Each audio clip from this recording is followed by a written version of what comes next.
श्री सुखदेव जी कहते हैं, परीक्षित, सत्राजित ने श्री कृष्ण को झूठा कलंक लगाया था। फिर उस अपराध का मार्जन करने के लिए उसने स्वयं स्यमंतक मणि सहित अपनी कन्या सत्यभामा भगवान श्री कृष्ण को सौंप दी। राजा परीक्षित ने पूछा, भगवान, सत्राजित ने भगवान श्री कृष्ण का क्या अपराध किया था? उसे स्यमंतक मणि कहाँ से मिली और उसने अपनी कन्या उन्हें क्यों दी? श्री सुखदेव जी ने कहा, परीक्षित, सत्राजित भगवान सूर्य का बहुत बड़ा भक्त था। वे उसकी भक्ति से प्रसन्न होकर उसके बहुत बड़े मित्र बन गए थे। सूर्य भगवान ने ही प्रसन्न होकर बड़े प्रेम से उसे स्यमंतक मणि दी थी। सत्राजित उस मणि को गले में धारण कर ऐसा चमकने लगा मानो स्वयं सूर्य ही हो।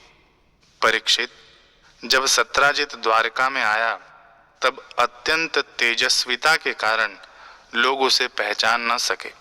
दूर से ही उसे देखकर लोगों की आंखें उसके तेज से चौंधिया गईं। लोगों ने समझा कि कदाचित स्वयं भगवान सूर्य आ रहे हैं।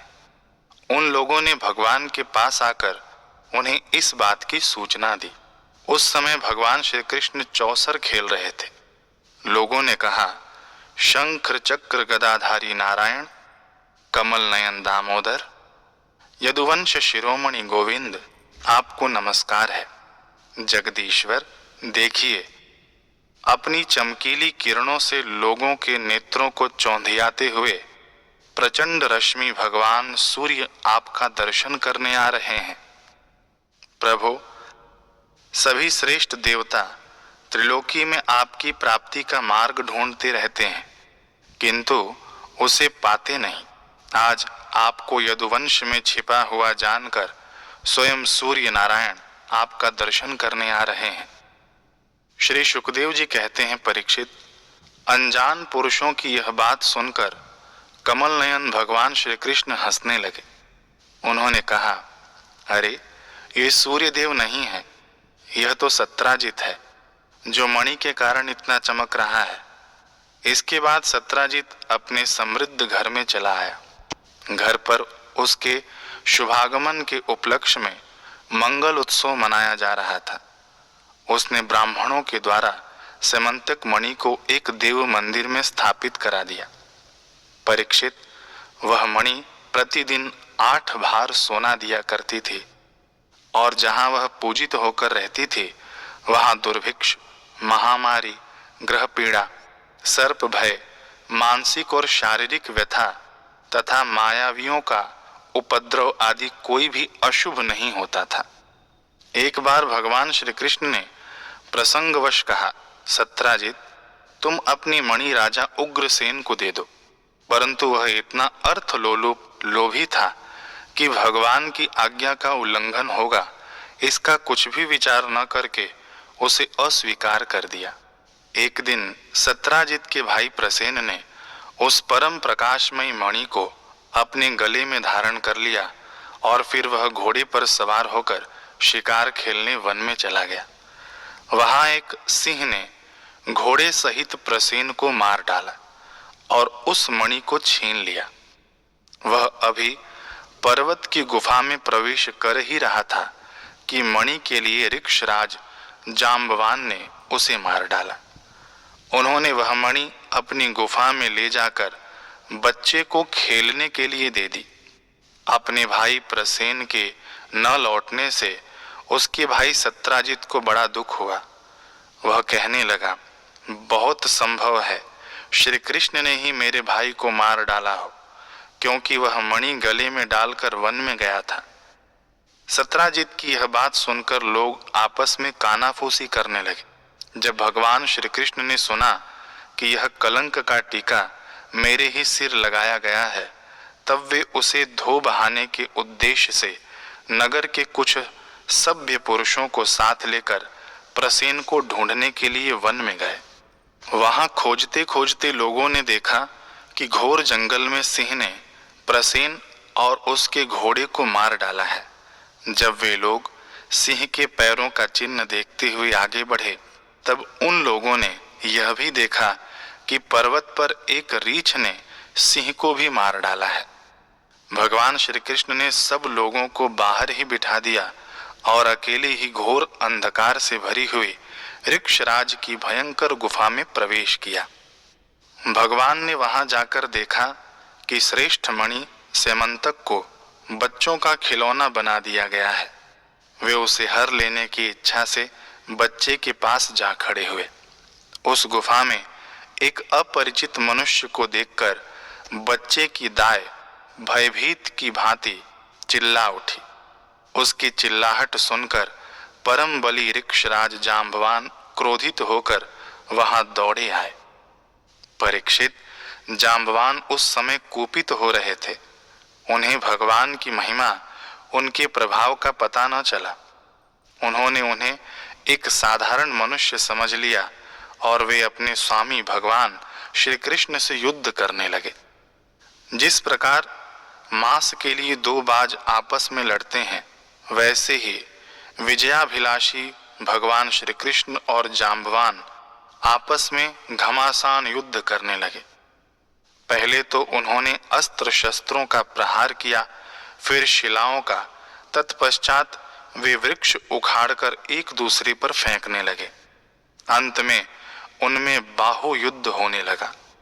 परीक्षित, वज्र प्रहार के समान कठोर घूंसों से आपस में वे 28 दिन तक बिना विश्राम किए दिन रात लड़ते रहे। अंत में भगवान श्री कृष्ण के घूंसों की चोट से जांबवान के शरीर की एक एक गांठ टूट फूट गई। उत्साह जाता रहा, शरीर पसीने से लथपथ हो गया। तब उन्होंने अत्यंत विस्मित, चकित होकर भगवान श्री कृष्ण से कहा, प्रभु, मैं जान गया, आप ही समस्त प्राणियों के स्वामी, रक्षक, पुराण पुरुष भगवान विष्णु हैं। आप ही सबकी प्राण, इंद्रिय बल, मनोबल और शरीर बल हैं। आप विश्व के रचयिता, ब्रह्मा आदि को भी बनाने वाले हैं। बनाए हुए पदार्थों में भी सत्ता रूप से आप ही विराजमान हैं। काल के जितने भी अवयव हैं, उनके नियामक परम काल आप ही हैं और शरीर भेद से भिन्न भिन्न प्रतीयमान अंतरात्माओं के परम आत्मा भी आप ही हैं। प्रभु, मुझे स्मरण है, आपने अपने नेत्रों में तिनका सा क्रोध का भाव लेकर तिरछी दृष्टि से समुद्र की ओर देखा था। उस समय समुद्र के अंदर रहने वाले बड़े बड़े नाक अर्थात घड़ियाल और मगरमच्छ क्षुब्ध हो गए थे और समुद्र ने आपको मार्ग दे दिया था। तब आपने उस पर सेतु बांधकर सुंदर यश की स्थापना की तथा लंका का विध्वंस किया। आपके बाणों से कट कट कर राक्षसों के सिर पृथ्वी पर लौट रहे थे। अवश्य ही आप मेरे वे राम जी श्री कृष्ण के रूप में आए हैं। परीक्षित, जब ऋक्षराज जांबवान ने भगवान को पहचान लिया, तब कमल नयन श्री कृष्ण ने अपने परम कल्याणकारी शीतल कर कमलों को उनके शरीर पर फेर दिया और फिर अहेतु की कृपा से भरकर प्रेम गंभीर वाणी से अपने भक्त जांबवान जी से कहा, ऋक्षराज, हम मणि के लिए ही तुम्हारे इस गुफा में आए हैं।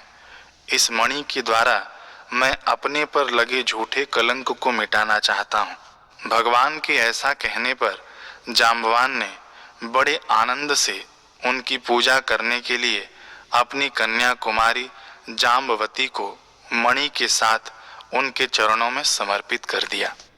भगवान श्री कृष्ण जिन लोगों को गुफा के बाहर छोड़ गए थे, उन्होंने 12 दिन तक उनकी प्रतीक्षा की, परंतु जब उन्होंने देखा कि अब तक वे गुफा में से नहीं निकले, तब वे अत्यंत दुखी होकर द्वारका को लौट गए। वहां जब माता देवकी, रुक्मणी, वसुदेव जी तथा अन्य संबंधियों और कुटुंबियों को यह मालूम हुआ कि श्री कृष्ण गुफा में से नहीं निकले, तब उन्हें बड़ा शोक हुआ। सभी द्वारकावासी अत्यंत दुखित होकर सत्राजित को भला बुरा कहने लगे और भगवान श्री कृष्ण की प्राप्ति के लिए महामाया दुर्गा देवी की शरण में गए। उनकी उपासना करने लगे। उनकी उपासना से दुर्गा देवी प्रसन्न हुई और उन्होंने आशीर्वाद दिया। उसी समय उनके बीच में मणि और अपनी नववधू जाम्बवती के साथ सफल मनोरथ होकर श्री कृष्ण सबको प्रसन्न करते हुए प्रकट हो गए। सभी द्वारकावासी भगवान श्री कृष्ण को पत्नी के साथ और गले में मणि धारण किए हुए देखकर परमानंद में मग्न हो गए, मानो कोई मरकर लौट आया हो। तदनंतर भगवान ने सत्राजित को राजसभा में महाराज उग्रसेन के पास बुलवाया और जिस प्रकार मणि प्राप्त हुई थी वह सब कथा सुनाकर उन्होंने वह मणि सत्राजित को सौंप दी। सत्राजित अत्यंत लज्जित हो गया। मणि तो उसने ले ली, परंतु उसका मुंह नीचे की ओर लटक गया। अपने अपराध पर उसे बड़ा पश्चाताप हो रहा था। किसी प्रकार वह अपने घर पहुंचा। उसके मन की आंखों के सामने निरंतर अपना अपराध नाचता रहा। बलवान के साथ विरोध करने के कारण वह भयभीत भी हो गया था। अब वह यही सोचता रहता कि मैं अपने अपराध का मार्जन कैसे करूं, मुझ पर भगवान श्री कृष्ण कैसे प्रसन्न हो, मैं ऐसा कौन सा काम करूं जिससे मेरा कल्याण हो और लोग मुझे कोसे नहीं। सचमुच मैं अदूरदर्शी क्षुद्र हूं। धन के लोभ से मैं बड़ी मूढ़ता का काम कर बैठा। अब मैं रमणियों में रत्न के समान अपनी कन्या सत्यभामा और वह स्यमंतक मणि दोनों ही श्री कृष्ण को दे दूंगा। यह उपाय बहुत अच्छा है। इसी से मेरे अपराध का मार्जन हो सकता है और कोई उपाय नहीं है। सत्राजित ने अपनी विवेक बुद्धि से ऐसा निश्चय करके स्वयं ही इसके लिए उद्योग किया और अपनी कन्या तथा स्यमंतक मणि दोनों ही ले जाकर श्री कृष्ण को अर्पण कर दी। सत्यभामा शील स्वभाव, सुंदरता, उदारता आदि सद्गुणों से संपन्न थी। बहुत से लोग चाहते थे कि सत्यभामा हमें मिले और उन लोगों ने उन्हें मांगा भी था, परंतु अब भगवान श्री कृष्ण ने विधि पूर्वक उनका पाणी ग्रहण किया। परीक्षित, भगवान श्री कृष्ण ने सत्राजित से कहा, हम स्यमंतक मणि न लेंगे। आप सूर्य भगवान के भक्त हैं, इसलिए वह आपके ही पास रहे। हम तो केवल उसके फल के अर्थात उससे निकले हुए सोने के अधिकारी हैं, वही आप हमें दे दिया करें। श्री सुखदेव जी कहते हैं, परीक्षित, यद्यपि भगवान श्री कृष्ण को इस बात का पता था कि लाक्षागृह की आग से पांडवों का बाल भी बाका नहीं हुआ है, तथापि जब उन्होंने सुना कि कुंती और पांडव जल मरे, तब उस समय का कुल परंपरोचित व्यवहार करने के लिए वे बलराम जी के साथ हस्तिनापुर गए। वहां जाकर भीष्म पितामह, कृपाचार्य, विदुर, गांधारी और द्रोणाचार्य से मिलकर उनके साथ संवेदना, सहानुभूति प्रकट की और उन लोगों से कहने लगे, हाय हाय, यह तो बड़े ही दुख की बात हुई। भगवान श्री कृष्ण के हस्तिनापुर चले जाने से द्वारका में अक्रूर और कृतवर्मा को अवसर मिल गया। उन लोगों ने शतधन्वा से आकर कहा, तुम सत्राजित से मणि क्यों नहीं छीन लेते? सत्राजित ने अपनी श्रेष्ठ कन्या सत्यभामा का विवाह हमसे करने का वचन दिया था और अब उसने हम लोगों का तिरस्कार करके उसे श्री कृष्ण के साथ ब्याह दिया। अब सत्राजित भी अपने भाई प्रसेन की तरह क्यों न यमपुरी में जाए? शतधन्वा पापी था और अब तो उसकी मृत्यु भी उसके सिर पर नाच रही थी। अक्रूर और कृतवर्मा के इस प्रकार बहकाने पर शतधन्वा उनकी बातों में आ गया और उस महादुष्ट ने लोभवश सोए हुए सत्राजित को मार डाला। इस समय स्त्रियां अनाथ के समान रोने चिल्लाने लगी, परंतु शतधन्वा ने उनकी ओर तनिक भी ध्यान न दिया। जैसे कसाई पशुओं की हत्या कर डालता है, वैसे ही वह सत्राजित को मारकर और मणि लेकर वहां से चंपत हो गया। सत्यभामा जी को यह देखकर कि मेरे पिता मार डाले गए हैं, बड़ा शोक हुआ और वे हाय पिताजी, मैं मारी गई, इस प्रकार पुकार पुकार कर विलाप करने लगी। बीच बीच में वे बेहोश हो जाती और होश में आने पर फिर विलाप करने लगती। इसके बाद उन्होंने अपने पिता के शव को तेल के कड़ाहे में रखवा दिया और आप हस्तिनापुर को गईं। उन्होंने बड़े दुख से भगवान श्री कृष्ण को अपने पिता की हत्या का वृतांत सुनाया। यद्यपि इन बातों को भगवान श्री कृष्ण पहले से ही जानते थे। परीक्षित, सर्वशक्तिमान भगवान श्री कृष्ण और बलराम जी ने सब सुनकर मनुष्यों की सी लीला करते हुए अपनी आंखों में आंसू भर लिए और विलाप करने लगे कि यहो, हम लोगों पर तो यह बहुत बड़ी विपत्ति आ पड़ी। इसके बाद भगवान श्री कृष्ण सत्यभामा जी और बलराम जी के साथ हस्तिनापुर से द्वारका लौट आए और शतधन्वा को मारने तथा उससे मणि छीनने का उद्योग करने लगे। जब शतधन्वा को यह मालूम हुआ कि भगवान श्री कृष्ण मुझे मारने का उद्योग कर रहे हैं, तब वह बहुत डर गया और अपने प्राण बचाने के लिए उसने कृतवर्मा से सहायता मांगी। तब कृतवर्मा ने कहा, भगवान श्री कृष्ण और बलराम जी सर्वशक्तिमान ईश्वर हैं, मैं उनका सामना नहीं कर सकता। भला ऐसा कौन है जो उनके साथ वैर बांधकर इस लोक और परलोक में सकुशल रह सके।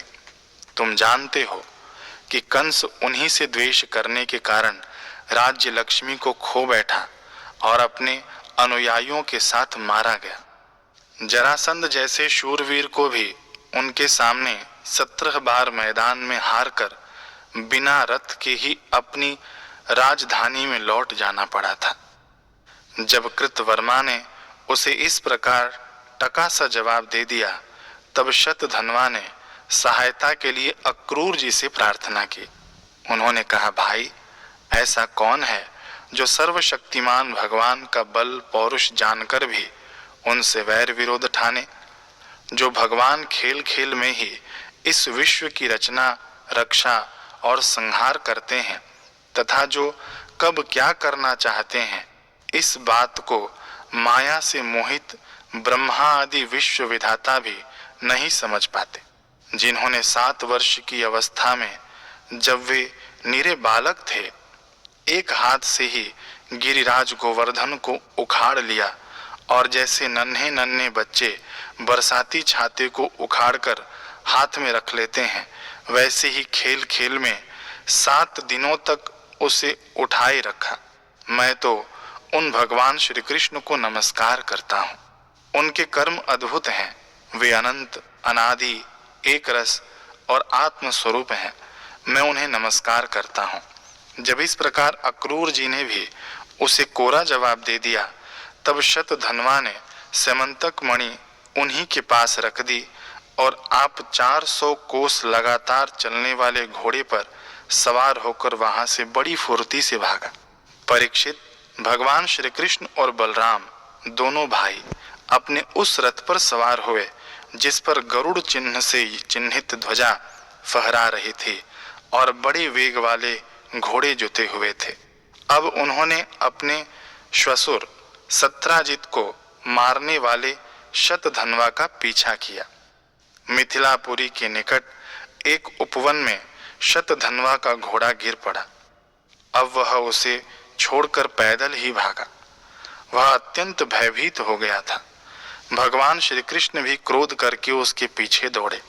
शतधन्वा पैदल ही भाग रहा था, इसलिए भगवान ने भी पैदल ही दौड़कर अपने तीक्ष्ण धार वाले चक्र से उसका सिर उतार लिया और उसके वस्त्रों में सेमंतक मणि को ढूंढा।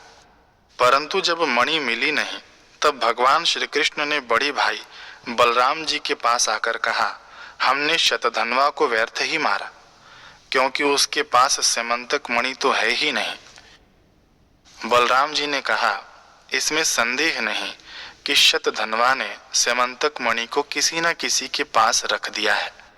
अब तुम द्वारका जाओ और उसका पता लगाओ। मैं विदेह राज से मिलना चाहता हूँ, क्योंकि वे मेरे बहुत ही प्रिय मित्र हैं। परीक्षित, यह कहकर यदुवंश शिरोमणि बलराम जी मिथिला नगरी में चले गए। जब मिथिला नरेश ने देखा कि पूजनीय बलराम जी महाराज पधारे हैं, तब उनका हृदय आनंद से भर गया। उन्होंने झटपट अपने आसन से उठकर अनेक सामग्रियों से उनकी पूजा की। इसके बाद भगवान बलराम जी कई वर्षों तक मिथिलापुरी में ही रहे। महात्मा जनक ने बड़े प्रेम और सम्मान से उन्हें रखा। इसके बाद समय पर धृतराष्ट्र के पुत्र दुर्योधन ने बलराम जी से गदा युद्ध की शिक्षा ग्रहण की। अपनी प्रिय सत्यभामा का प्रिय कार्य करके भगवान श्री कृष्ण द्वारका लौट आए और उनको यह समाचार सुना दिया कि शतधन्वा को मार डाला गया, परंतु स्यमंतक मणि उसके पास न मिली। इसके बाद उन्होंने भाई बंधुओं के साथ अपने श्वशुर सत्राजित की वे सब और्ध्वदेहिक क्रियाएं करवाईं जिनसे मृतक प्राणी का परलोक सुधरता है। अक्रूर और कृतवर्मा ने शतधन्वा को सत्राजित के वध के लिए उत्तेजित किया था। इसलिए जब उन्होंने सुना कि भगवान श्री कृष्ण ने शतधन्वा को मार डाला है, तब वे अत्यंत भयभीत होकर द्वारका से भाग खड़े हुए।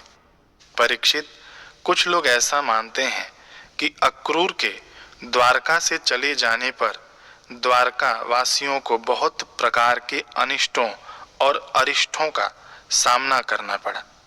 दैविक व भौतिक निमित्तों से बार बार वहां के नागरिकों को शारीरिक और मानसिक कष्ट सहना पड़ा। परंतु जो लोग ऐसा कहते हैं, वे पहले कही हुई बातों को भूल जाते हैं। भला यह भी कभी संभव है कि जिन भगवान श्री कृष्ण में समस्त ऋषि मुनि निवास करते हैं, उनके निवास स्थान द्वारका में उनके रहते कोई उपद्रव खड़ा हो जाए? उस समय नगर के बड़े बूढ़े लोगों ने कहा, एक बार काशी नरेश के राज्य में वर्षा नहीं हो रही थी, सूखा पड़ गया था। तब उन्होंने अपने राज्य में आए हुए अक्रूर के पिता श्वफल्क को अपनी पुत्री गांधिनी ब्याह दी। तब उस प्रदेश में वर्षा हुई। अक्रूर भी श्वफल्क के ही पुत्र हैं और इनका प्रभाव भी वैसा ही है। इसलिए जहाँ जहाँ अक्रूर रहते हैं, वहाँ वहाँ खूब वर्षा होती है तथा किसी प्रकार का कष्ट और महामारी आदि उपद्रव नहीं होते। परीक्षित, उन लोगों की बात सुनकर भगवान ने सोचा कि इस उपद्रव का यही कारण नहीं है। यह जानकर भी भगवान ने दूत भेजकर अक्रूर जी को ढूंढवाया और आने पर उनसे बातचीत की। भगवान ने उनका खूब स्वागत सत्कार किया और मीठी मीठी प्रेम की बातें कहकर उनसे संभाषण किया। परीक्षित, भगवान सबके चित्त का एक एक संकल्प देखते रहते हैं। इसलिए उन्होंने मुस्कुराते हुए अक्रूर से कहा, चाचा जी, आप दान धर्म के पालक हैं। हमें यह बात पहले से ही मालूम है कि शतधन्वा आपके पास वह स्यमंतक मणि छोड़ गया है, जो बड़ी ही प्रकाशमान और धन देने वाली है। आप जानते ही हैं कि सत्राजित के कोई पुत्र नहीं है, इसलिए उनकी लड़की के लड़के, उनकी नाती ही उन्हें तिलांजलि और पिंडदान करेंगे, उनका ऋण चुकाएंगे और जो कुछ बच रहेगा उसके उत्तराधिकारी होंगे। इस प्रकार शास्त्रीय दृष्टि से यद्यपि स्यमंतक मणि हमारे पुत्रों को ही मिलनी चाहिए, तथापि वह मणि आपके ही पास रहे, क्योंकि आप बड़े व्रतनिष्ठ और पवित्र आत्मा हैं तथा दूसरों के लिए उस मणि को रखना अत्यंत कठिन भी है। परंतु हमारे सामने एक बहुत बड़ी कठिनाई आ गई है कि हमारे बड़े भाई बलराम जी मणि के संबंध में मेरी बात का पूरा विश्वास नहीं करते। इसलिए महाभाग्यवान अक्रूर जी, आप वह मणि दिखाकर हमारे इष्ट मित्र बलराम जी, सत्यभामा और जाम्बवती का संदेह दूर कर दीजिए और उनके हृदय में शांति का संचार कीजिए।